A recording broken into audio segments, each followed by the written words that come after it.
আসো আসো বাবার, আসো আসো, আমার সাথে আসো। তোমাকে আমি যতগুলা ঘর দেখেছি এটাই আমার শেষ ঘর, আর এটার ভাড়াও কম আছে। ভাড়া কত টাকা? 3000 টাকা। 3000 টাকা? তাইলে তো ভালোই। ভাড়া কম ঠিক আছে, কিন্তু এই ঘরে একটা সমস্যা আছে, এই ঘরে ভূত থাকে। আরে কাকা, ওইটা সমস্যা নাই, আমরা এই ভূত টুট ডরাই না। না ডরাইলে তো ভালোই, তাহলে তোমরা থাকো। আর আগের বারেরটা ঘরে কিছু মাল সামান রেখে গেছে, চাইলে তোমরা ওটি ব্যবহার করতে পারো। আচ্ছা তাইলে তোমরা থাকো, আমি গেলাম। ভালোই, আয় ঘরে আয়। রুমটা পুরো অন্ধকার, রুমের লাইটটা জ্বালাই।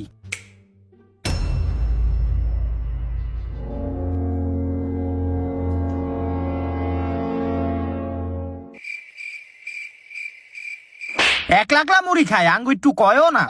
আমরা খালি কি হইছে? এই হন, এই রুমের ভাড়া বাড়িওয়ালাই কইছে 3000। আমরা যেহেতু 3 জন থাকবো, তাইলে আঙ্গু 3 জনের ভাগ করে ভাড়াটা দিতে হইব। আমরা দিমু 2000, তুই দিবি 1000 টাকা। আমি ভূত মানুষ, আমি টাকা পয়সা দিতে পারুম না। তুই টাকা দিবি না মানে? হ দিমু দিমু। এই হইছে ছাড় ছাড়, দিব টাকা। ভাড়ার বিষয়টা গেল। আর হন, এই যে এই খাটটা, এই খাটের উপর 2 জন ঘুমাইতে পারবো, তো আমরা 2 জন খাটে ঘুমামু, আর তুই নিচে ঘুমাইবি। আমি হইলাম ভূত, আমার একটা সম্মান আছে না, আমি নিচে ঘুমাইতে পারুম না। তুই নিচে ঘুমাইবি না। ওই ওরে ধর, ওরা এখনই ঘরেতে বাইর করে দিমু। এই, এই, না ঘুমামু ঘুমামু। ঠিক আছে, মনে থাকে যেন। এখন তুই নিচে যা, আমরা এখন খাটের ভিতর ঘুমামু। যা ঘুমা।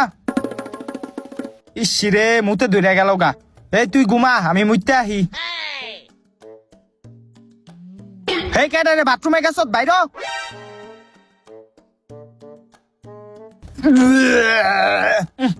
গন্ধ। এই তুই ভিতরে কি করছ? এই একটু আগ দেখেছিলাম। তাড়াতাড়ি পরিষ্কার কর। গন্ধ। পোলাডির যে ঘরটা ভাড়া দিলাম, দেখি অগো কি খবর। কেউ বাবারা আসনি? হ কাকা, আসি তো। তুমি এটা কি করতাছো? এই তো কাকা, ভূতেরে দিয়ে একটু কাম করাইতাছিলাম। বাবারে ভূত। কিরে কাকাই ধরায় গেল কাকে? হেই তুই কাম কর।